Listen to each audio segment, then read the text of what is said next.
நாம்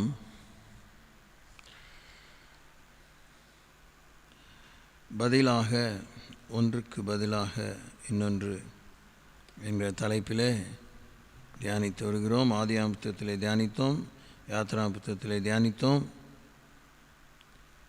இன்று நாம் லேவியராகமத்துக்கும் மற்ற புஸ்தகங்களிலிருந்து அந்த விஷயங்களை பார்க்கலாம். பதிலாக என்று சொன்னாலும் சரி,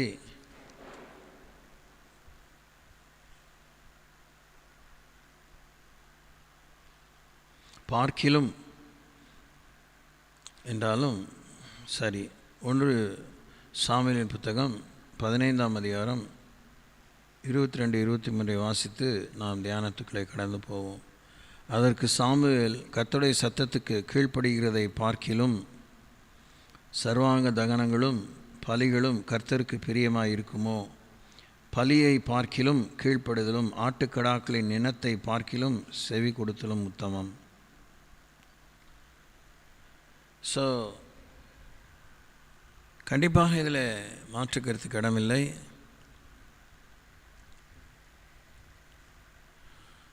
இப்படி நான் உயிர்த்துணர்கிறேன்.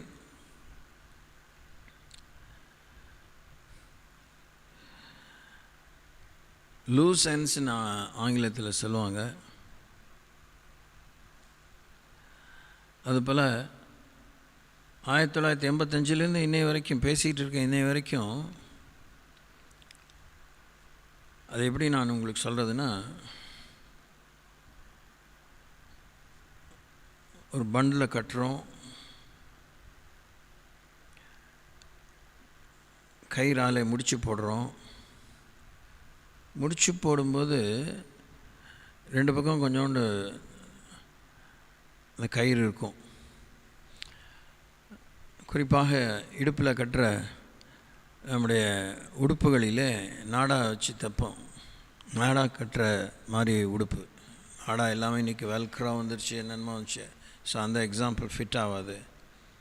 ஸோ அந்த நாடா கட்டும்போது போ போடுறோம் இல்லையா? போ போட்டோன்னு போவும் போட்டு முடிஞ்சு இந்த பக்கம் அந்த பக்கம் ஒரு காரியம் தொங்கும், கொஞ்சோண்டு அந்த லேஸ் தொங்கும், ஷூவோ வாட் எவர் இட் இஸ். அதான் லூஸ் எண்ட்ஸ். பெரிய பெரிய பந்தல் கட்டுறோம், கயிறு கொஞ்சோண்டு தொங்குது. அப்படியே கரெக்டாக கொஞ்சம் கூட சென்டிமீட்டர் கூட இடம் இல்லாமல் அப்படிலாம் முடிச்செலாம் போட முடியாது. It's not possible. இது பேர் தான் லூஸ் எண்ட்ஸ். இது எதுக்குன்னா, ப்ராபப்ளி கயிறு பத்தாமல் போயிடுச்சு, ஒரு கயிறு என்னோடு ஜாயின் பண்ணி சேர்க்குறோம். அந்த தொடர்பு கொள்வதற்கு, தொடர்ந்தேர்ச்சியாக ஒரு காரியத்தை கட்டி இப்படி ஃபேஷன் அதை உறுதியாக நிறுத்துவதற்கு தேவைப்படுற இந்த லூசன் தான் பெரிய பெரிய சகாயம், பெரிய உபகாரம். ஆமாம், சில லூசன்ஸ் தேவைப்படாது, அதனால் அதை வெட்டிடுவாங்க. அது இருந்தால் பிரச்சனை. அதனால் அதை வெட்டிட்டு அது மேலே அரக்கு வச்சுருவாங்க. அரக்குங்கிறோம்ல, சீல் வச்சுருவாங்க.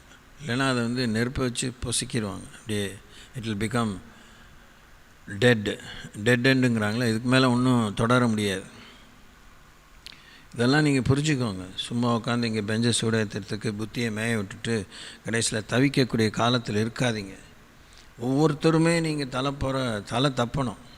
ஆமாம், இன்னொருத்தருக்கு நான் காவலாளியான்னு கேட்கக்கூடிய காலமே இல்லை. இது மாதிரி மொக்கையான கேள்விலாம் நீங்கள் என்ன மின்னல் வேகத்தில் என்ன விதமான ஒரு பொறுப்புணர்ச்சியோடு விட்டுறீங்களோ, ஜெயிச்சிட்றீங்களோ, இனிமேல் தொடராமல் நிறுத்திக்கிறீங்களோ, அந்த அளவுக்கு உங்களுக்கு பிரயோஜனம்.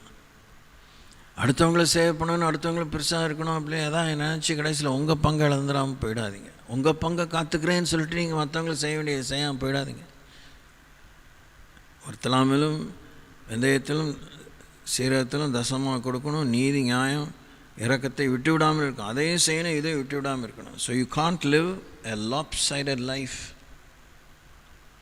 குறிப்பாக இந்த சபைக்கு தான் சொல்கிறேன் நான்.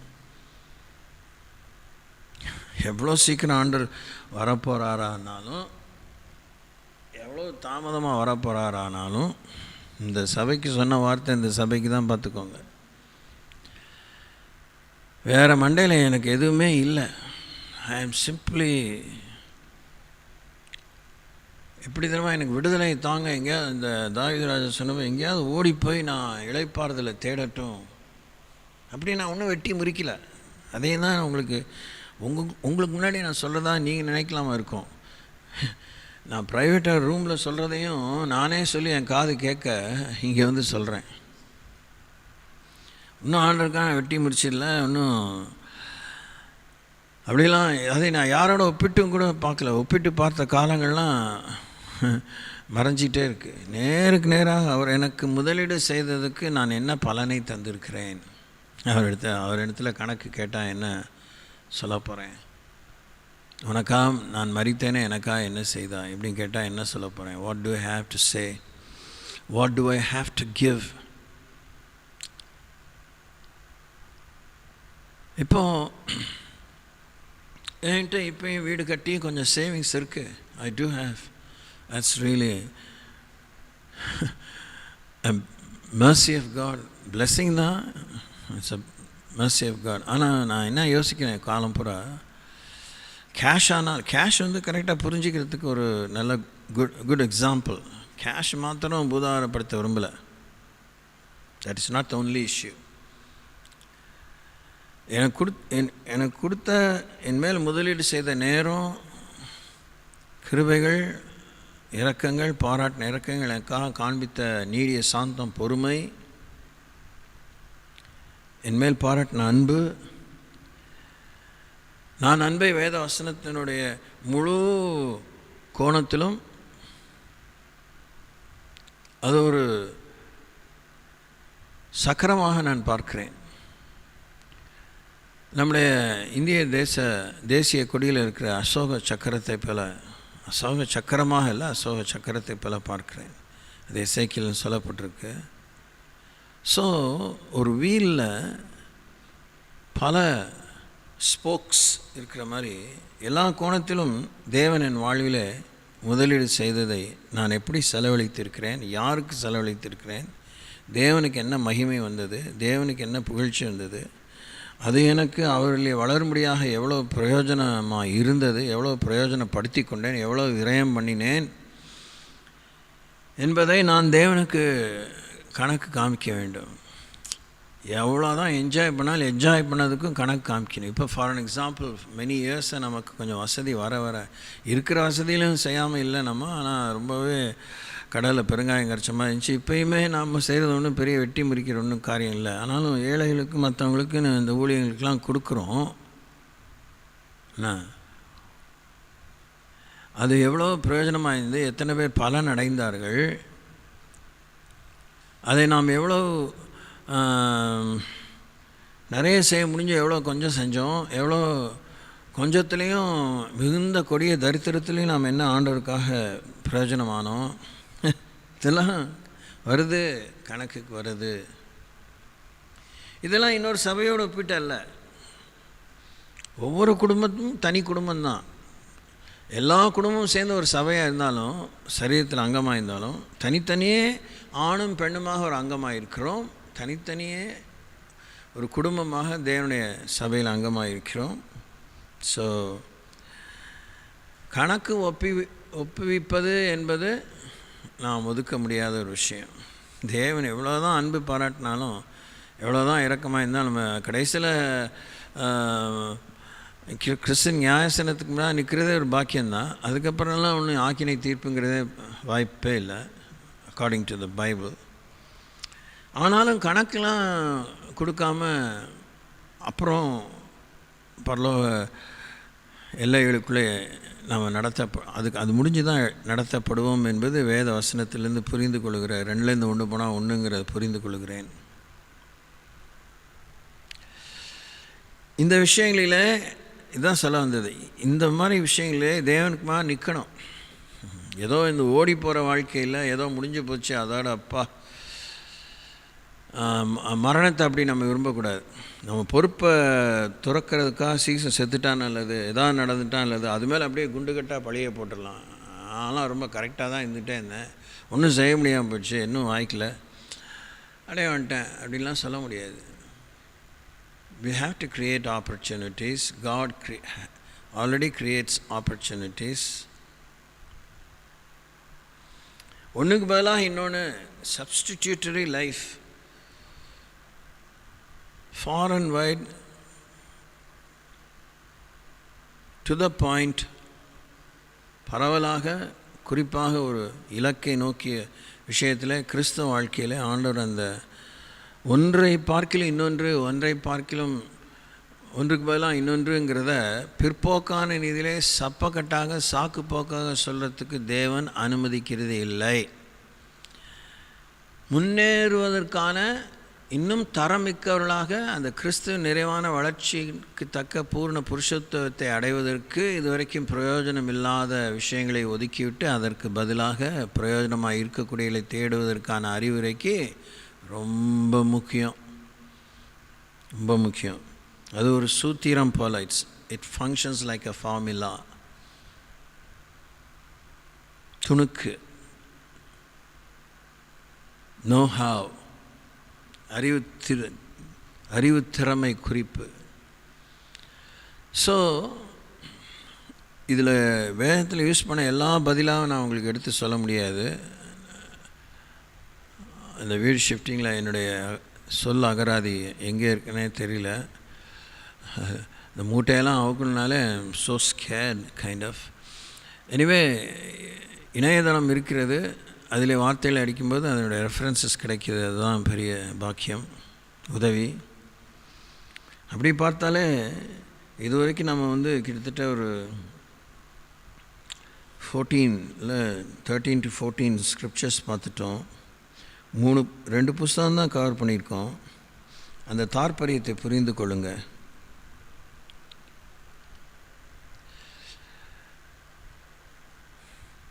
பதிலாக ஒன்றை பார்க்கிலும் அப்படிங்கிறதுடைய நிர்வாகி கர்த்தர் தான்.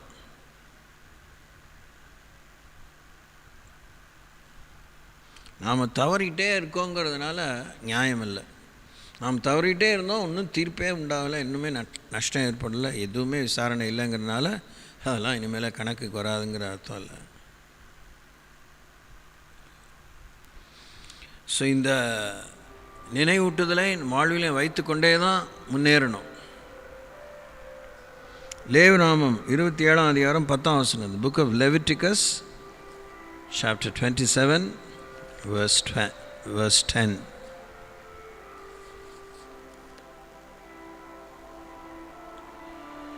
அதுக்கு இங்கேருந்தே வாசிப்போம். 10ஆம் வசனத்தை வாசித்தா ஒட்டத்தலைக்கு 3 நாளுக்கு முடிச்சு போட்ட மாதிரி இருக்கும். 27ஆம் அதிகாரம் 1ஆம் வசனத்திலேருந்தே வாசிப்போம். பின்னும் கர்த்தர் மோசையை நோக்கி, பின்னும் அப்படிங்கும்போது அது ஒரு இந்த லூஸ் எண்ட், ஓகே, அது ஒரு ஜாயினிங் லிங்க், அது ஒரு தொடர்பு முனை. பின்னும் கர்த்தர் மோசையை நோக்கி, நீ இஸ்ரவேல் புத்திரரோட சொல்ல வேண்டியது என்னவென்றால், யாதாம் ஒருவர் ஒரு விசேஷித்த பொருத்தனை பண்ணியிருந்தால், பொருத்தனை பண்ணப்பட்டவர்கள் உன் மதிப்பின்படி கர்த்தருக்கு உரியவர்கள். யாதாம் ஒருவர் ஒரு விசேஷித்த பொருத்தனை பண்ணியிருந்தால், பொருத்தனை பண்ணப்பட்டவர்கள் உன் மதிப்பின்படி கர்த்தருக்கு உரியவர்கள். 20 வயது முதல் 60 வயதுக்குட்பட்ட ஆண் பிள்ளையை நீ பரிசுத்த ஸ்தலத்தின் சேக்கலாகிய 50 வெள்ளி சேக்கலாகவும், வெள்ளி சேக்கலுங்கிறது கரன்சி. இப்போ ₹1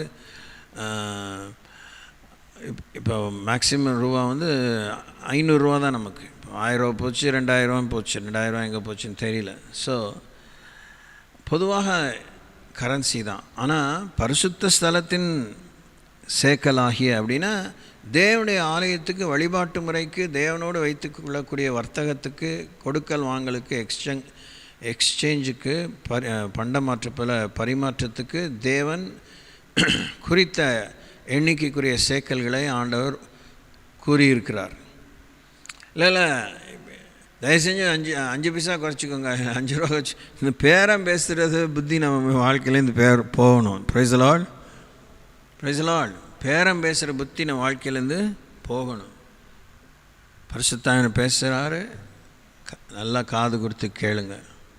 3 பேர் மாட்டிக்கிட்டீங்க, சரியா? Including me. பரிசுத்த ஸ்தலத்தின் சேக்கலாகிய 50 வெள்ளிக்காசுக்காகவும் வெள்ளி சேக்கலாகவும் பெண் பிள்ளையை 30 சேக்கலாகவும் மதிப்பாயா? ஏன் இப்போ நீங்கள் வந்து ஃபெமினிசம் சொல்கிறாங்க பார்த்தீங்களா, பெண் உரிமை. இந்த பெண் உரிமை இப்போ அங்கே பேசக்கூடாது. சோத்திரம். என்ன ஆண்களுக்கு சமானமாக எங்களை வைக்கல, நாங்கள் என்ன மதிப்பு குறைவா? ஆனால் நான் 30 காசுனா என்ன நினைப்பான், நான் 50 காசு கொடுத்து ஆண்டர்கிட்ட வந்திருக்கேன், நீ 30 காசு தான் கொடுத்து வந்திருக்கேன், வாயை மூடு அப்படின்னு சொல்லிவானுங்கிற மைண்ட் செட் நமக்குள்ளே இருந்துகிட்டே இருக்குது. இப்போயும் தான் இருக்குது, எவ்வளோ விஷயத்தில் இருக்குது, எவ்வளோ விஷயத்தில் இருக்குது. ஆண்களுக்கு இணையாக சம்பளம் கேட்குறாங்க, கொடுத்தா என்ன, இதெல்லாம் மேட்டர் இல்லை. தேவன் நியமித்த பரிசுத்த ஸ்தலத்தின் சேக்கலாக, பரிசுத்த ஸ்தலத்தில் வேலை செய்கிறதுக்கு ஒரு சம்பளம், ஒரு கூலி, லேவியர்களுக்கு, ஆசாரியர்களுக்கு. அதுக்கு மிஞ்சி அவங்க கேட்கக்கூடாது. இது வந்து நாம் அடைய போகிற நன்மை, நாம் அடைய போகிற வெகுமதி, நாம் அடைய போகிற மகிமையை நாம் புரிந்து கொள்வதற்கு நட்சத்திரத்திலே நட்சத்திரம் மகிமையில் வித்தியாசமாக இருக்குது, விசேஷித்திருக்கிறதுன்னு சொல்லி 1 கொரிந்தியர் 15ஆம் அதிகாரத்தில் பார்க்குறோம். என்னையே அந்த மாதிரி நட்சத்திரமாக உண்டாக்கலாம் அப்படிலாம் கேட்குறதுக்கெலாம் யாருக்கும் வாய்ப்பில்லை. நட்சத்திரத்துக்கும் வாய்ப்பில்லை, மனுஷனுக்குமே வாய்ப்பில்லை. நாம் உண்டாக்கப்பட்டவர்கள். At the end of the day we are all created beings, whether human beings or other kind of created creatures. So இது வந்து மனத்தாங்கல், இடறல், மனக்லேசங்கள், மனங்கல்கள், முக்கல்கள், முறுமுறுப்புகள், புலம்பல்கள், கசப்புகள், போட்டிகள், பொறாமைகள், காய்மகாரங்கள் எல்லாம் அப்படியே அடியோடு வேறு அறுத்தம் பொசிக்கிறோம். You may not have any chance to give room to them. நமக்கு ஒரு மதிப்பு ஆண்டவர் வச்சிருக்கிறாரு. அந்த மதிப்புக்குள்ளே நாம் எவ்வளோ பிரமாதமாக அவர் முகமுகமாக தரிசிக்கலாம். அதே மெயின்டைன் பண்ணாலே he'll be so happy. புதைச்சி தான் வைக்கக்கூடாது தாளந்துகள். ஓமை எதுக்காக தேவன் சொன்னார், நமக்கு கொடுத்த மதிப்பை நாம் இழந்து போயிடக்கூடாது. நம்ம கொடுத்த மதிப்பை இன்னொருத்தனோட ஒப்பிட்டு நான் என்ன அவ்வளோ கேவலமாக மட்டமாக நினச்சி உள்ளதும் போச்சு நொல்ல கண்ணான்னு இருக்கக்கூடாது. அது உங்கள் தலையெழுத்து, நம்முடைய தலையெழுத்து, அவங்களுடைய தலையெழுத்து. எனக்கு ஒன்றும் அப்படிப்பட்ட வேலை வேண்டாம், அப்படிப்பட்ட ஒரு வரவேற்பு வேணாம் அப்படிலாம் இங்கே நம்ம இருக்குது. நம்ம எல்லாத்துக்குள்ளேயும் இந்த உடன் பிறந்தே கொல்லும் நோய் போல் அந்த மாதிரி ஒரு பெருமை உருட்டி வச்சுருக்கு. அது சபைகளில் சொல்ல வேணாம், வெளிப்படையாக தெரியுது உலக சமுதாயத்தில். அதை விட சபைகளில் சுயமரியாதைக்காக இந்த என்னுடைய அறிவுக்கு புலப்பட்ட அளவுக்கு குறைந்தபட்சம் 20-30 வருஷங்களாக நாயா பேய தான் சபையில் அலைகிறோம். ஊழியர்களும் விசுவாசிகளும் ரொம்ப பேத்தட்டிக், ரொம்ப பிட்டியபிள். அதுக்காக நீங்கள் வந்து தர டிக்கெட்டுன்னு நீங்களாம் நினச்சிக்க வேணாம், நீங்கள் பெரிய அப்படியே ராஜ சிம்மாசனத்தில் உட்காந்துருக்குன்னு நினச்சிக்க வேணாம். வேதம் சொல்லுது உங்களை அப்போ அந்த இடத்துல இருந்தால் எப்படி நடந்துக்கணும், அப்படி தான் அப்படி நடந்துக்காமல் கீழே இறங்கி போய் சண்டை போடலாமா? ராஜா போய் பைப்படி சண்டை போடலாமா? பைப்படி சண்டையை தீர்த்து வைக்கவும் பைப்படியில் சண்டையே வராமல் இன்னொரு பைப்பு வசதி உண்டாக்கி கொடுக்க வேண்டியதுதான் ஒரு ராஜா. நம்ம ராஜகுமாரர்கள் குமாரத்தி அது சொல்கிறதுல நமக்கு ஒரே பெரிய ஆசை. ஆனால் we step down from a exalted positions. It's very pitiable. So let's go back again. 20 வயது முதல் 60 வயதுக்குட்பட்ட ஆண் பிள்ளையை நீ பரிசுத்த ஸ்தலத்தின் சேக்கலாகி 50 வெள்ளி சேக்கலாகவும் பெண் பிள்ளையை 30 சேக்கலாகவும் மதிப்பாயாக. சொல்லுங்கள், மதிப்பாயாக சொல்லுங்கள். ஆமாம், தயவு செஞ்சு கர்த்தர் சமூகத்தில் கர்த்தருடைய வார்த்தையை கேட்கும்போது நம்ம எல்லாத்துக்குமே முன்னே பின்னே இறுக்கமாக இருக்கும், விசாலமாக இருக்கும், எல்லாம் இருக்கும். கர்த்தர் நமக்கு என்ன மதிப்பு வச்சுருக்காரு அதுதான். அந்த மதிப்பு வேல்யூ ஆடட் டேக்ஸுங்கிறாங்களா, வேட், மதிப்பு கூட்டு வரி, மதிப்பு சேவை வரி. நம்மளை இவ்வளோ தான் மதிக்கிறாரு, நம்மை மீட்டுக்கொள்வதற்கு இவ்வளோ தான் மதிக்கிறாரு. புரியுதுங்களா? 5 வயது முதல் 20 வயதுக்கு உட்பட்ட ஆண் பிள்ளையை 20 சேக்கலாக, பெண் பிள்ளையை 10 சேக்கலாக, அந்தந்த வயசுக்கு அந்தந்த மதிப்பை தேவன் கொடுக்குறார். Price the Lord. சொல்லுங்கள் அல்லேலூயா. கேட்குறீங்க, காதை கொடுத்து கேளுங்க. கொஞ்சம் பேரை கொண்டாங்களும் அநேகம் பேரை கொண்டாங்களும் ரட்சிக்கிறதுக்கு ஆண்டவருக்கு தடையில்லை. நான் அடித்து தள்ளிட்டு போயிடலாம், இந்த பாயிண்டெல்லாம் சொல்லிட்டேன், எனக்கு மேட்டரே இல்லை. நானே உட்காந்து தியானிச்சதை உங்களுக்கு சொல்லணும், நானே கேட்கணுன்னு தான் வந்திருக்கேன்.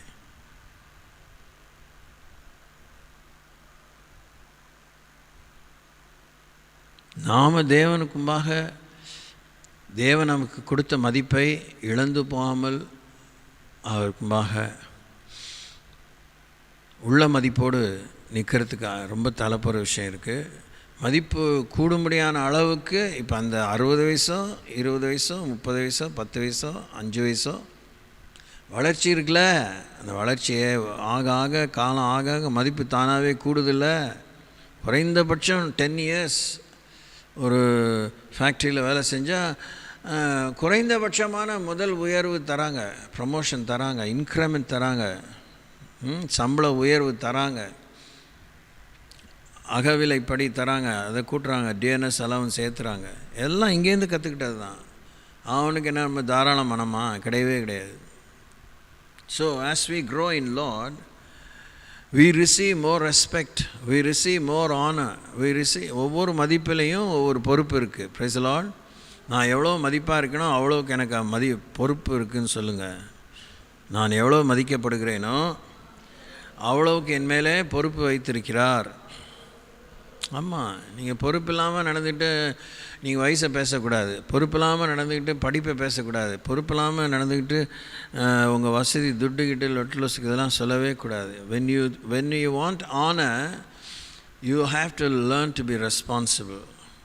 உங்கள் மேலே இருக்க மதிப்புக்கேற்ற பொறுப்புணர்ச்சி உள்ளவர்களாக இருக்கணும். உத்தரவாதம் உங்கள் வாழ்க்கையில் இருக்கும். you are answerable, you are accountable.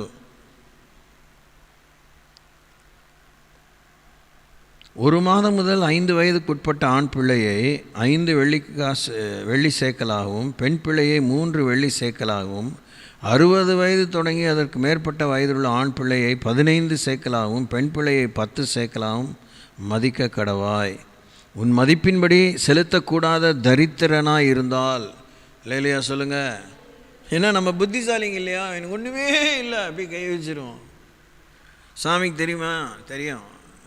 உலக தோற்றத்துக்கு முன்னே, உலக தோற்றம் முதற்கொண்டு நமக்குள்ளே இருக்கிற இந்த ஒப்பாரி, நமக்குள்ளே இருக்கிற இந்த சாக்கு போக்கு, இந்த கஞ்சத்தனம், இந்த பிச்சைக்காரத்தனம் அவருக்கு தெரியும், அந்த இயலாமை தெரியும்.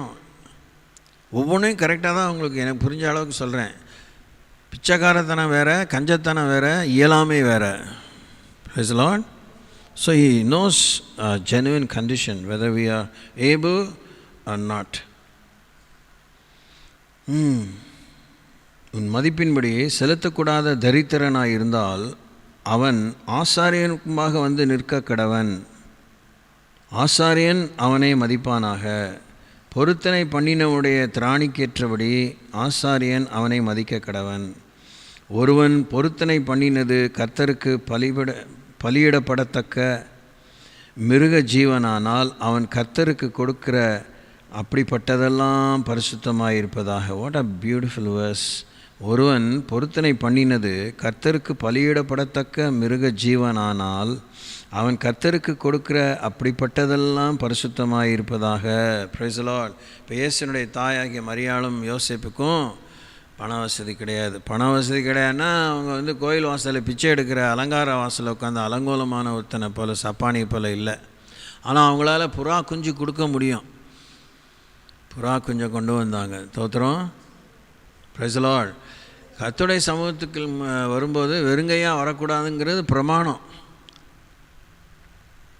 அது ஏன் எதுக்குன்னு நக்கல் பண்ணி கேட்டுக்கிட்டே இருக்க வேண்டியதுதான். வந்தவனுக்கு லாபம், வராதவனுக்கு லாபம் இல்லை, அவ்வளோதான். நட்டம்னு சொல்கிறதுக்கு எனக்கு 100% தைரியம் இல்லை. அதனால் நான் பூசி முழுவதும் இஷ்டப்படல. வேணும்னே கொடுக்க முடிஞ்சும் கொடுக்காமல் வந்தால் நஷ்டம்தான் down the line after some years or so. ஏன்னா ஆட்டிடியூட் தான் அங்கே பார்க்குறாரு. நீ என்ன காசு கொடுக்குறேங்கிறது பெரிய காணிக்கை பொருள். ஆனால் உன் எண்ணம் எப்படி இருக்குது? கொடுக்கணுங்கிற எண்ணமே இல்லையே. கஞ்சத்தனமான எண்ணம் இருந்தால், பதுக்கிற எண்ணம் இருந்தால், உன் எண்ணம் தான், உன் எண்ணத்தின்படி தான் உன் தீர்ப்பிடப்படுவாய், மதிப்பிடப்படுவாய். So it's very serious. It is serious. ஏன்னா அப்படிப்பட்டதெல்லாம் பரிசுத்தமாக இருப்பதாக, தட் மீன்ஸ் அது ஆண்டவர் வேறு பிரிக்கிறார். தன்னைத்தானே நமக்காக வேறு பிரித்து கொண்டவர், நமக்குரியதற்கான விஷயங்களுக்காக வேறு பிரித்து கொண்டவர், தன்னைத்தானே பரிசுத்தம் பண்ணி கொண்டு இருக்கிறவர். பரிசுத்தம்னா எப்போ பார்த்தாலும் இந்த சட்ட துணிமணி, இந்த நகை இல்லாத இதே பெந்தகோஸ்து சபையில் ரொம்ப காலம் உதாரப்படுத்தி பேசியிருக்காங்க. இல்லாமல் இல்லை. நம்ம தேவையில்லாத விஷயத்தை மண்டையில் ஏற்றிக்கிட்டு தேவையான அந்த அர்ப்பணத்தின் தாற்பரியத்தை நாம் புரிந்து கொள்ளாமல் அது மேலே இருக்க வெறுப்பில் நம்ம எதிர்மறையாக நடக்கிறோம், இல்லை ரொம்ப மூர்க்கர்களாக மிஞ்சின நீதிமானாக நடக்கிறோம். இந்த மாதிரி குணக்கேடுகளிலிருந்து, அறியாமையிலிருந்து, வீம்புகளிலிருந்து நாம் விடுதலை பெற்றால் ரட்சணிய வாழ்க்கையில், ரட்சிப்பின் வாழ்க்கையில் ஆனந்தமாகவே வாழலாம். மன இறுக்கம் இல்லாமல் சந்தோஷமாக வாழலாம். Price the Lord. திருப்பியும் அது யாரோட ஒப்பிட வேணாம், யாரோட ஒப்பிட வேண்டாம். நேராக அண்ணனை ரகமான மக்கள், அண்ணனை வாழ்க்கை தரத்தில் இருக்க மக்களுக்கு வேண்டிய தன்னை அண்டிக்கொள்ள வேண்டியதான முறைமையை, தனக்கு செலுத்த வேண்டியதான காணிக்கையை தன்னை அவர்கள் அண்டிக்கொள்ள முடியும் என்கிற மதிப்பை தேவன் வைக்கிறார். அவன் தரித்திரன் நானா, போடா நீலாம் பிச்சைக்கார, போடா சமூகத்துக்கே வராதெல்லாம் சொல்லலை. உன்னை நான் மதிக்கிறேன், ஆனால் உனக்கான நியமம் இதுதான். நீ அதோடு என்கிட்ட வந்தினாலே அது எனக்கு, என் கண்களில் அது பரிசுத்தம். ஹல்லேலூயா. பரிசுத்தமாக இருந்தால் கடவுளை ஏன் தரிசிக்க முடியாது? கண்டிப்பாக தரிசிக்க முடியும். அவன் முகமுகமாக பார்க்குறது, என்னமோ படம் பார்க்குறதா, மனுஷனை பார்க்குறது போல மாற்றந்தாங்கிறதா எப்பயுமே நினைக்கக்கூடாது. அவரை நம்ம புரிந்து கொள்ள முடியும், அவருடைய ஆமோதனை நம்ம பெற முடியும். அவர் நமக்கு முன்னாடி நம்முடைய உள்ளான மனிதனில் அவர் அப்படியே 6 மணி ஊஞ்சியாக நிற்க மாட்டார், 9:15 மணி ஊஞ்சியாக நிற்பார். Price the Lord, price the Lord. So இதை நம்ம புரிஞ்சுக்கணும். இது மாதிரி நீங்கள் டே டு டே லைஃப்பில் இருக்கும்போது டெஃபினட்டாக when God is upon you and with you, around you, ஆசாவோடு கர்த்தர் இருந்தார்னு ஜனங்க பார்த்து அவனோடு அவன் பட்சமாய் சேர்ந்து கொண்டாருன்னு சொல்லி 4ஆம் பக்கத்தில் வாசிக்கிறோம்.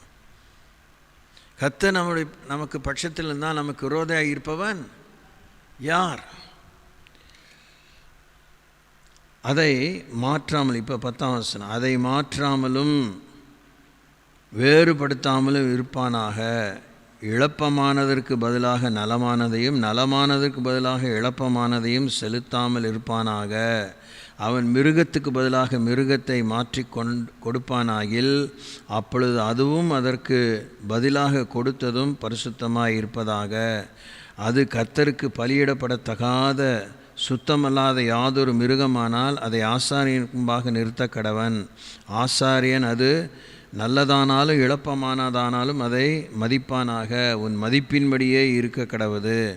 அதை மீட்டு கொள்ள மனதாய் இருந்தானாகில் உன் மதிப்போடே 5இல் ஒரு பங்கை கூட்டி கொடுக்க கடவன். மாடு கொடுக்க மாதிரியான ஒரு சூழல் இருந்துச்சு. மாடு எனக்கு வேணும் சார், அதான் என் வாழ்வாதாரம், அது கறவை மாடு அப்படின்னா மாடு 5000 ரூபான்னு சொன்னால் அதில் 5இல் ஒரு பங்கு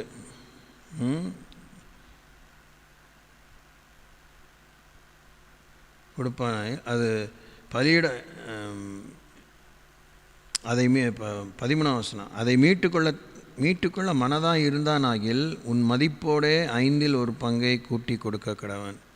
5000 ரூபாயில் ஒரு பங்கு எவ்வளோ? 5 பங்காக வேணால் 1000 ரூபா, சரியா? 5இல் ஒரு பங்கு 1000 ரூபா. அப்போ ஆண்டவர் அதை மீட்டுக்கொள்ளணும்னு நினச்சா நீ ஆண்டவருக்கு எவ்வளோ கொடுக்கணும்? சேர்த்து கொடுக்கணும். ஒரு பங்கு 6000 ரூபா கொடுத்துட்டு மாட்டை தூக்கிட்டு போயிரு. நீங்கள் காலம்புற தான் டெய்லி பால் கறந்து காசு பார்த்துருவியே. சோத்திரம், பிரைஸ் தி லார்ட். அதுக்கு முன்னாடி 5000 ரூபாய் கொடுத்துக்கலாம், இது ₹1 1000 சேர்த்து கொடுத்து அது என்னமோ பெரிய நட்டம் ஆயிருன்ட்டு அதில் சிக்கனை பண்ண இந்த சிக்கனை சீலிலுக்குமே சீக்கு பிடிச்சதுங்களும் சிக்கு வாடை பிடிச்ச மாதிரி தான் வாழ்க்கை இருக்குது. ஆமாவா? வாயே வராது. இந்த சபைக்கு என்றைக்கு வாய் வருதோ அன்னைக்கு தான் எழுப்புதலே. சோத்திரம் சோத்திரம். தீர்க்கதரிசனம்லாம் கேட்குறீங்களா? தீர்க்கதரிசனமாக தான் காலம்புற 2000ஆம் ஆண்டுலேருந்து சொல்லிக்கிட்டே இருக்கலாம். தீர்க்க தரிசனம் தான். 19ஆம் சங்கீதம் தான் உங்களுக்கு தீர்க்க தரிசனம். இயேசு கிறிஸ்து அடையாளம் கேட்டவங்களுக்கு இந்த விபச்சார சந்ததி அடையாளம் தேடுது, இதுங்களுக்கு யோனாவுடைய அடையாளம் தேட வேறு ஒன்றும் கொடுக்க மாட்டேங்கிறது போல் இந்த சபைக்கு பெரிய தீர்க்கதரிசனம் தெரியுமா? சூப்பர் சீனியர்லேருந்து சப் ஜூனியர் வரைக்கும், இல்லை பிகினர்ஸ் வரைக்கும் என்ன தீர்க்கதரிசனம்? 19ஆம் சங்கீதம் தான் தீர்க்கதரிசனம். தன் பிள்ளைகளை உணர்கிறவன் யார்? மறைவான குற்றங்களுக்கு என்னை நீங்களாக்கும், துணிகரமான பாவங்களுக்கு என்னை விலக்கி காரும். இது நீங்கள் பண்ணிங்கனாலே, வாயத்திலேருந்து கடவுள்கிட்ட சொன்னீங்கனாலே நீங்கள் எங்கேயோ இருப்பீங்க. மலை மேலுக்க பட்டாணம் தான். ஸ்தோத்திரம். Price the Lord.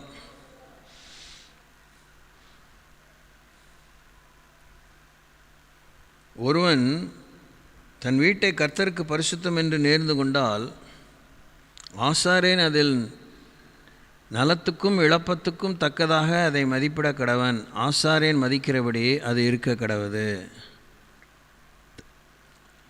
இதில் நம்ம கவனிக்க வேண்டியது, ஒரு சில காலத்துக்கு பின்னையே, அது எவ்வளோ காலம் தெரியல, maybe few years are many இயர்ஸ்க்கு அப்புறம் காசு வருதா, தேவாலயத்தினுடைய பணிகளுக்கு, இறை பணிகளுக்கு பணம் தேவைப்படுது. இயேசு கிறிஸ்துவே ஒன்றும் இல்லாமல் வளர்த்து வந்திருந்தாலும் அவருக்கு அங்கங்கே ட்ராவல் பண்ணதுக்கு பணம் வேண்டியிருந்துச்சு, இல்லை படகு வேண்டியிருந்துச்சு, கழுத வேண்டியிருந்துச்சு, சாப்பிட வேண்டியிருந்துச்சு, தன்னோட கூட வந்தவங்களுக்கெல்லாம் சாப்பாடு போட வேண்டியிருந்துச்சு, அவருமே சாப்பிட வேண்டியிருந்துச்சு. அப்புறம் ஒருத்தன் வாயில் கட்ட வைக்கிறதுக்கு நீ வரி செலுத்துக்கிறீங்களா அப்படின்னு கேட்க அவர் வரி பணம் கொடுத்தாரு. அவர் வரி செலுத்த வேண்டாம், ராஜ்யம் அவருடையது, ராஜ்யத்தின் புத்திரர், அந்நியர் தான் வரி செலுத்தணும், அதான் நியாயம், அதான் சட்டம். ஆனாலும் இயேசு நான் தேவனுடைய ராஜ்யத்துக்கு, அவர் தான் ராஜாவே, ஆனாலுமே அவர் வரி பணம் செலுத்தினார். ரைட்டாக? We need money. பணமும் எல்லாவற்றுக்கும் உதவும். ஆமாம். அப்போது ஆண்டவராக இயேசு கிறிஸ்து என்ன சொல்கிறாரு?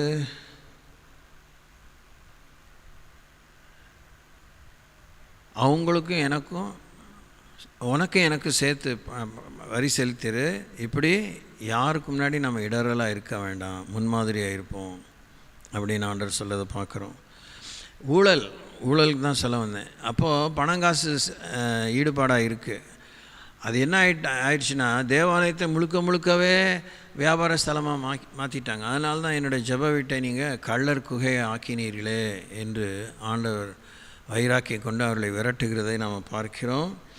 இப்போ ஆசாரியன் மதிப்பிடுவதற்கு அவனுக்கு உரிமை கொடுத்துருக்கிறார். சட்டம் வரையறை இருக்குது.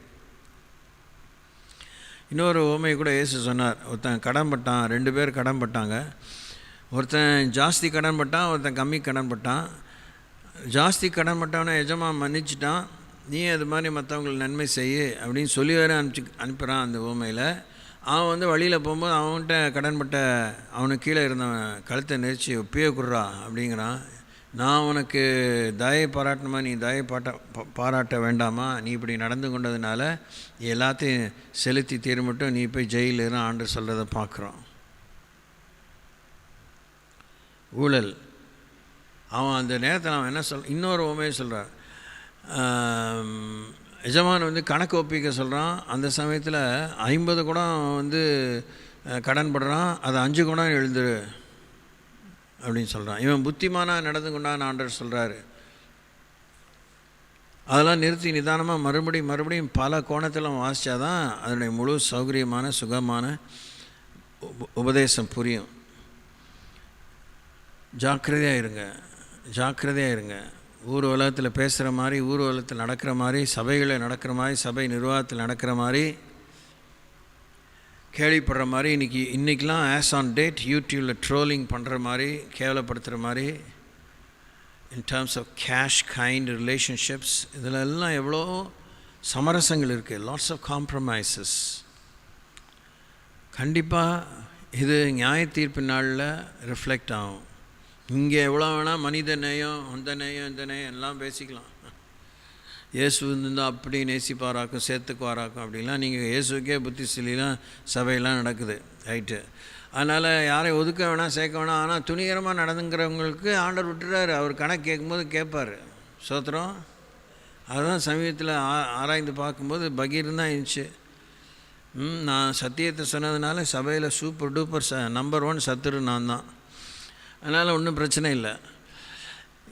நீங்கள் எனக்கு சத்துருவாக இருக்கிறதுக்கு மேட்டர் இல்லை. நான் கர்த்தருக்கு சத்துருவாக இருக்கக்கூடாது. சோத்திரம். கர்த்தர் எனக்கு சத்துருவாக ஏசையா 63:10 பிரகாரமாக ஆயிடக்கூடாது. பரிசுத்தம் எனக்கு விரோதமாக வந்துட்டார்னா எனக்கு பாதுகாவலே கிடையாது.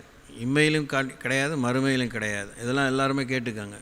பரிசுத்தம் எனக்கு விரோதமாக வந்துடாதபடி உங்கள் பெரிய புத்திசாலித்தனத்தெல்லாம் மூட்டை கட்டி அந்த பக்கம் வச்சுட்டு கர்த்தருக்கு பயத்தை அதிகமாக கேளுங்க. சோத்திரம். அல்லேலூயா. ஆமாம். உங்கள் புத்தி உங்கள் வீட்டை கூட தாண்ட வைக்காது. எழுதி வச்சுக்கோங்க. ஜாக்கிரதை ப்ளீஸ். அடுத்தவங்களுக்கு புத்தி சொல்ல உடனே கிளம்பிடாதீங்க. First look at your life, let your life speak. உங்கள் வாழ்க்கையை பேசட்டும். பேசலைன்னா விட்டுருங்க. பூமியிலே மக்கள் செய்கிற அக்கிரமத்துக்கு ஏற்ற தண்டனை உடனே வராதனால மனுஷனுடைய இருதயம் துணிகரம் கொண்டு இருக்குன்னு பைபிள் சொல்லுது. அது ஆண்டவர் அனுமதிக்க தான் செய்கிறார். என்ன கேட்டாலும் அதுக்கு பதில் கிடைக்காது. இன்னொரு உண்மையில் பரலோக ராஜ்யத்து உண்மையில் விதைக்கிறவன் உண்மையில் களைகள் விதைத்திடுறான் பிசாசு. களைகள் தான் வேகமாக வளரும், உய்யாரமாக வளரும். அறுக்காதீங்கன்னு தான் சொல்கிறாரு. நீங்கள் களையை அறுக்க போக பயிரையும் அறுத்துருவீங்க. அதை தேவதூதர் பண்ணுவாங்க. அந்த விஸ்டம் பரிசுத்த ஆவியானுக்கு தான் இருக்குது, பரிசுத்த தேவனுக்கு தான் இருக்குது. அந்த அளவுக்கு ஆண்டவர் நெருக்கமாக வளர்ந்தாதான் அது குடும்பமோ சமுதாயமோ அது சபையோ அது ஒரு தொழிலோ அப்போ தான் நமக்கு ஜாக்கிரதை தெரியும். தேசம் முழுவதும் ஊழல் தான்.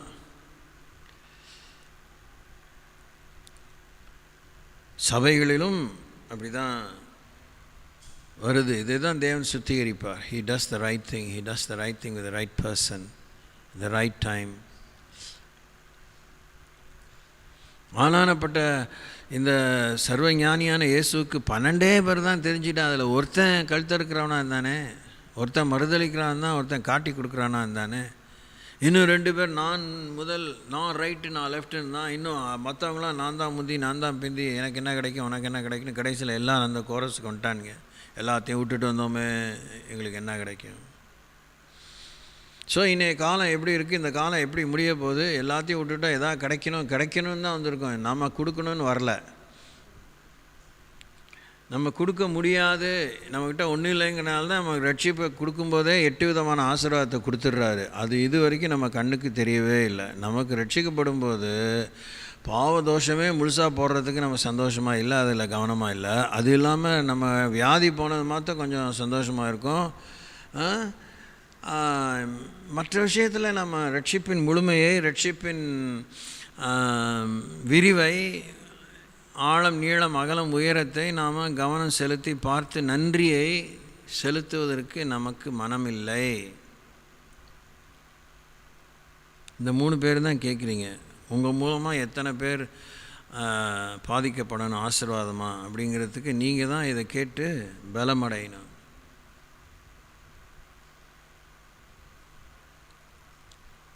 திறவுகோல் வசனம் 1 சாமுவேல் 15:22-23. பலியிடுவதை பார்க்கிலும் கீழ்ப்படுதல் செவி கொடுக்க சேர உத்தமம்.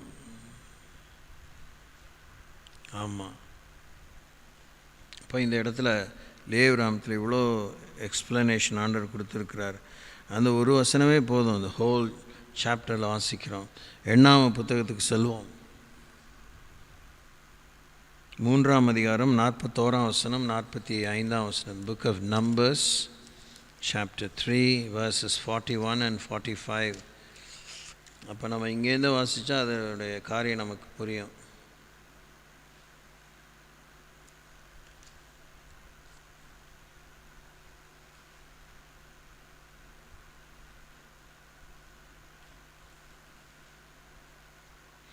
முப்பத்தி 41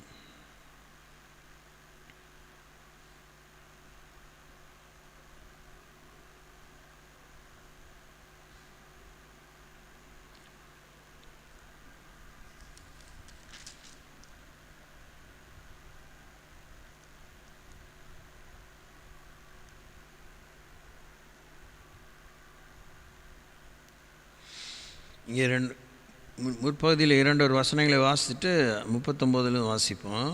எண்ணாமம் 3ஆம் அதிகாரம் 10ஆம் வசனம். ஆரோனையும் அவன் குமாரரையுமோ தங்கள் ஆசாரிய ஊழியத்தை செய்வதற்காக நியமிக்க கடவாய். அந்த ஊழியத்தை செய்யும்படி சேர்கிற அந்நியன் கொலை செய்யப்பட கடவன் என்றார். பின்னும் கர்த்தர் மோசேயை நோக்கி, இஸ்ரவேல் புத்திரரில் கர்ப்பம் திறந்து பிறக்கிற முதற் பேரான யாவருக்கும் பதிலாக நான் லேவியரை இஸ்ரவேல் புத்திரரிலிருந்து எடுத்துக்கொண்டேன். அவர்கள் என்னுடையவர்களாக இருக்கிறார்கள். முதற் பேரானவையெல்லாம் என்னுடையவை. நான் எகிப்து தேசத்தில் முதற் பேரான யாவையும் சங்கரித்த நாளில் இஸ்ரவேலில் மனிதர் முதல் மிருக ஜீவன் மட்டுமுள்ள முதற் பேரான யாவையும் எனக்கென்று பரிசுத்தப்படுத்தினதினாலே அவைகள் என்னுடையவைகளாய் இருக்கும். நான் கர்த்தர் யெகோவா யாவே. நீங்கள் இந்த ஆண்டு முழுசும் இது கர்த்தருடைய ஆண்டு என்று நாம் இந்த ஆண்டுக்குரிய அவருடைய கணிதத்தின் பிரகாரமாக, கணக்கேட்டின் பிரகாரமாக நான் கர்த்தர், அது ஏராளமாக இந்த லேவியராமத்தில் நீங்கள் வாசிக்கலாம். யாத்ராமத்தில் லேவியராமத்திலையும் குறிப்பாக அதுக்கடுத்து நான் கர்த்தருங்கிறது வேதத்தில் எல்லா புஸ்தகங்களையும் வருது ஓரிரு முறையாவது. அதை தவிர ஏசாயான் புஸ்தகத்தில் அதிகமாக வருகிறது, அந்த மேஜர் ப்ராஃபட்ஸில் வருகிறது. எரேமியா, எசேக்கியேல், தானியேல், அதிலெல்லாம் வருகிறதை நாம் பார்க்கிறோம். நான் கர்த்தர். ஸோ அங்கே என்ன சொல்கிறார்? நான் இருக்கிறேன், ஐ ஆம் அலைவ், ஐ ஆம் வாட்சிங், ஐ ஆம் லிஸ்னிங். நான் பார்க்கிறேன், கவனிக்கிறேன், கேட்கிறேன், நான் ஆளுமை செய்கிறேன். ஸோ அவருடைய கவனத்துக்கு எதுவுமே தப்புவதில்லை. அவர் வார்த்தையின் மேல் கவனம் செலுத்துகிறார். வார்த்தைக்கு அவர் கொடுத்த மதிப்பை அவர் குறைத்து கொள்கிறதில்லை. தேவனுடைய இரக்கம் தேவனுடைய மதிப்பை குறைக்கிறதில்லை. வாஸ்தவத்துக்கு அவருடைய நியாயத்திலே அவர் இரக்கம் பாராட்டுகிறதுனாலே அவருடைய நியாயம் பிரகாசமானதாக, மகிமை உள்ளதாக, மேன்மை உள்ளதாக, மதிக்கப்படத்தக்கதாக இருக்கிறது. அவர் வெட்டொன்று துண்டுன்னு நடந்து கொண்டாலும் அவர் மகிமையில் குறைய போகிறதில்ல. ஆனால் அவர் இரக்கம் பாராட்டி நியாயத்தை சரியாக வழங்குகிறதுனாலே அவர் இன்னுமே மேன்மை உள்ளவராக மாறுகிறார். அதனால் அவர் பாவத்தை வளர்க்கவில்லை, மீறுதலை வளர்க்கவில்லை, தீமையை வளர்க்கவில்லை, ஊழலை ஆதரிக்கவில்லை. இப்போ இங்கே வாசிப்போம் 39ஆம் வசனத்தில். ஆசரிப்பு கூடாரமாகிய வாசஸ்தலத்துக்கு முன்பாக சூரியன் உதிக்கும் கீழ்ப்புறத்திலே மோசேயும் ஆரோனும் அவன் குமாரரும் கூடாரங்களை போட்டு இறங்கி இஸ்ரவேல் புத்திரரின் காவலுக்கு பதிலாக பரிசுத்த ஸ்தலத்தை காவல் காக்க வேண்டும்.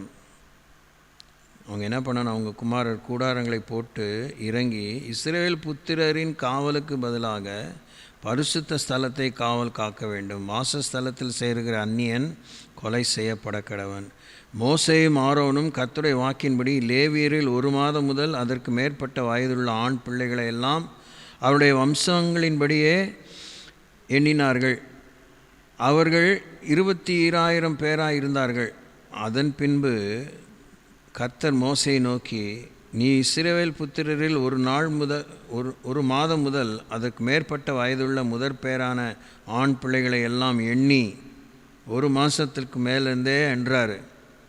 திருப்பியும் வாசிக்கிறேன், அந்த 40ஆம் வசனம், எண்ணாமம் 3:40. அதன் பின்பு கர்த்தர் மோசேயை நோக்கி, நீ இஸ்ரவேல் புத்திரரில் 1 மாதம் முதல் அதற்கு மேற்பட்ட வயசுள்ள முதற் பேரான ஆண் பிள்ளைகளையெல்லாம் எண்ணி அவர்கள் நாமங்களை தொகையேற்றி இஸ்ரவேல் புத்திரரில் உள்ள முதற் பேரான யாவருக்கும் பதிலாக லேவியரையும் இஸ்ரவேல் புத்திரரின் மிருக ஜீவன்களில் உள்ள தலையீற்றான யாவுக்கும் பதிலாக லேவியரின் மிருக ஜீவன்களையும் எனக்கென்று பிரித்தெடு, நான் கர்த்தர். அல்லேலூயா. 45ஆம் வசனத்தை அப்படியே திரும்பி வாசினேன். அப்பொழுது மோசே கர்த்தர் தனக்கு கட்டளையிட்டபடியே இஸ்ரவேல் புத்திரரில் முதற் பேரான யாவரையும் எண்ணினான். 1 மாதம் முதல் அதற்கு மேற்பட்ட வயதுள்ள முதற்பேறான ஆண் பிள்ளைகள் எல்லாரும் பேராக எண்ணப்பட்ட போது 22,283 பேராக இருந்தார்கள். சரியான கணக்கு வச்சுருக்கா. அப்பொழுது கர்த்தர் மோசையை நோக்கி, நீ இஸ்ரவேல் புத்திரருள்ள முதற்பேறான யாவருக்கும் பதிலாக லேவியரையும் அவர்களுடைய மிருக ஜீவன்களுக்கு பதிலாக லேவியரின் மிருக ஜீவன்களையும் பிரித்தெடு. லேவியர் என்னுடையவர்களாக இருப்பார்கள், நான் கர்த்தர். அல்லேலூயா. அப்படியே அந்த வாசி முடிப்போம். இஸ்ரவேல் புத்திரருடைய முதற் பேறுகளில் லேவியரின் தொகைக்கு அதிகமாக இருந்து மீட்கப்பட வேண்டிய 273 பேரிடத்திலும் நீ தலைக்கு 5 சேக்கல் வீதமாக பரிசுத்த சேக்கல் கணக்கின்படி வாங்குவாயாக. அந்த சேக்கலானது 20 கேரா. லேவியருடைய கேராங்கிறது அது ஒரு என்ன சொல்லுது, பணத்துக்கு அடுத்த ஒரு மதிப்புள்ள ஒரு இது. லேவியருடைய தொகைக்கு அதிகமானவர்கள் மீட்கப்படும் திரவியத்தை ஆரோனுக்கும் அவன் குமாரருக்கும் கொடுப்பாயாக என்றார். அப்படியே லேவியரால் மீட்கப்பட்டவர்களின் தொகைக்கு அதிகமாக இருந்து இன்னும் மீட்கப்பட வேண்டியவர்களுக்கு ஈடாக மோசே இஸ்ரவேல் புத்திரருடைய முதற் பேரானவர்களிடத்தில் 1365 சேக்கலாகிய திரவியத்தை ஒரு பரிசுத்த ஸ்தலத்து சேக்கல் கணக்கின்படி வாங்கி கர்த்தருடைய வாக்கின்படியே மீட்கப்பட்டவர்களின் கிரயத்தை ஆரோனுக்கும் அவன் குமாரருக்கும் கர்த்தர் தனக்கு கட்டளையிட்டபடி கொடுத்தான். கொஞ்சம் வீட்டில் போய் இந்த பகுதியை நிறுத்தி நிதானமாக ஓய்ந்த நேரத்தில் வாசிங்க. எல்லாம் இலவசம் சொல்லி இலவசம்தான், எது இலவசமோ அது இலவசம்தான். அதை பற்றிலாம் நம்ம ஒன்றும் இப்போ ஆர்கியூ பண்ணுறதுக்கு வாய்ப்பே இல்லை, தேவையுமே இல்லை. அது சும்மா இருக்குது, நாய்க்கு அதை பிடிச்சி வம்பு இழுக்கிற மாதிரி. எது கிரய செலுத்தப்பட்டதோ, எது விலை கொடுத்து சொந்தமாக்கி கொள்ளப்பட்டதோ அதை நீங்கள் பிரித்தெடுக்கணும். அது கர்த்தருக்கு பரிசுத்தம், அது கர்த்தருக்கு கிரயம். அதுதான் லேவியர் ஆசாரியருடைய சம்பளம். Price the Lord. பெரிய நிர்வாகம் இதில் இருக்குது. நீங்கள் புரிஞ்சுக்கிட்டிங்கன்னா டென்ஷனே ஆகணும். கொடுக்கணுமே அப்படிலாம் எதுவுமே நீங்கள் இன்னும் சீனே விட வேண்டாம்.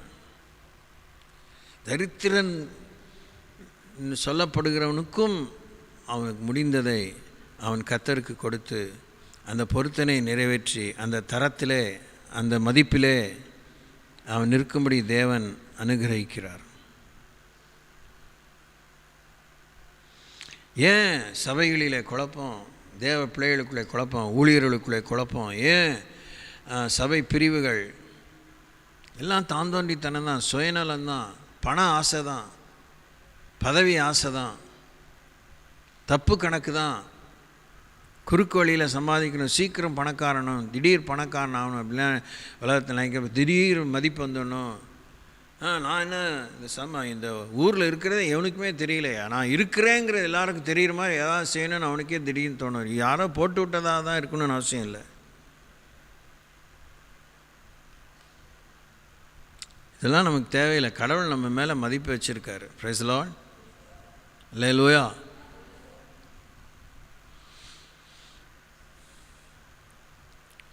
அதனால் வேதத்தை வாசிக்கும்போது ரெகுலராக வாசிக்க தான் வேணும். அதெல்லாம் மாற்றுக்கிறதுக்கு இடம் இல்லை.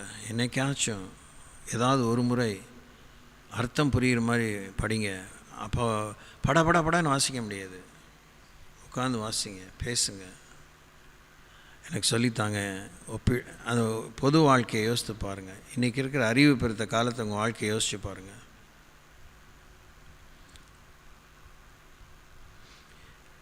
கண்டிப்பாக ஒரு வார்த்தையை சொல்கிறேன் நான்.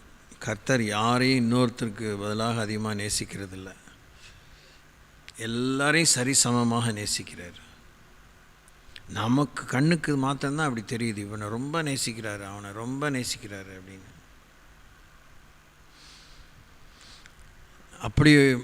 அப்படி மிஞ்சி மனசு குமுறுதா?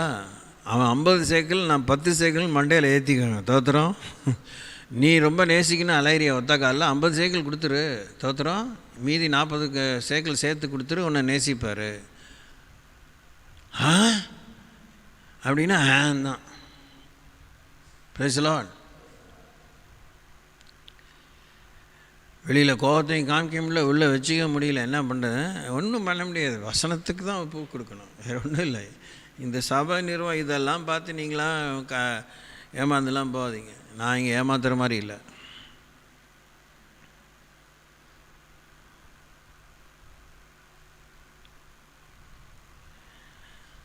வேதத்தில் இயேசு சொன்னது தான் சத்தியங்கிறத பாஸ்டர்ஸ் எல்லாமே உங்களுக்கே தெரியணும். யாருக்கு அது தெரிஞ்சிச்சு சொல்லுங்கள் பார்ப்போம். பலருக்கு தெரிஞ்சிச்சு. வேதத்தில் ஏதாவது ஒரு கேரக்டராக சொல்லுங்கள். கர்த்தர் சொல்கிறது சத்தியம்தான், அது பொய் இல்லை அப்படின்னு யாருக்கு நடைமுறை வாழ்க்கையில் புரிஞ்சிச்சு. சும்மா அந்த யூஸ்லெஸ் ஆன்சர் கொடுக்கக்கூடாது. சொல்லுங்கள், சீக்கிரம் சீக்கிரம் முடிக்கணும்னா அந்த எனக்கே இன்னும் முடிஞ்சிருச்சுடா, ஆமாம் தாண்டிட்டேன் நான். சொல்லுங்கள், சொன்னால் முடிச்சிருவேன்.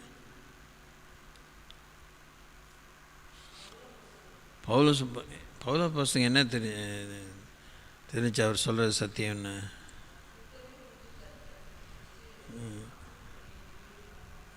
ஐயோ, வச்சா குடுமி சரிச்சா முட்டை அப்படி போயிட்டீங்க.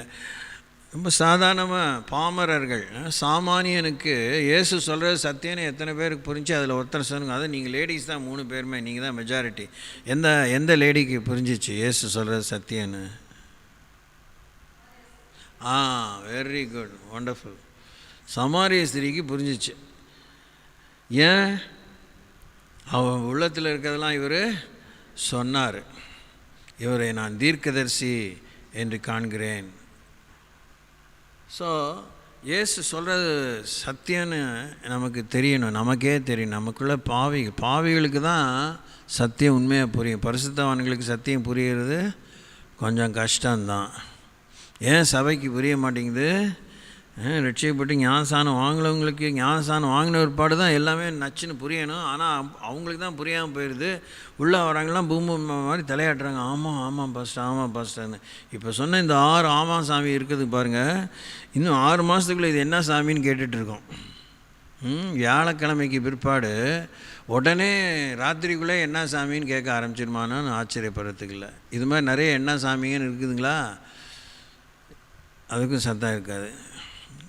ஒன்று சொல்கிறேன், மகா துக்கத்தோட வேதனையோடு சொல்கிறேன். 3 பேரானாலும் 30,000 பேரானாலும் 3 கோடி மக்கள் இங்கே கூடி வந்தாலும் அம்குனித்தனம் பண்ணாதீங்க. You have to learn to accept your stands, your status to God and to the teaching crew. நீங்கள் ஒத்துக்கணும். அப்படியே ஒன்றுமே பதில் சொல்லாமல் சொல்கிறத சொல்லிட்டு போங்க அப்படின்னு இருந்தீங்கன்னா அது எவ்வளோ நல்லா இருக்கும், எவ்வளோ முன்னேற்றத்துக்கும் விடுதலைக்கும் உதவி செய்யும் தெரியல. ஜெபிப்போம், கண்களை மூடுவோம்.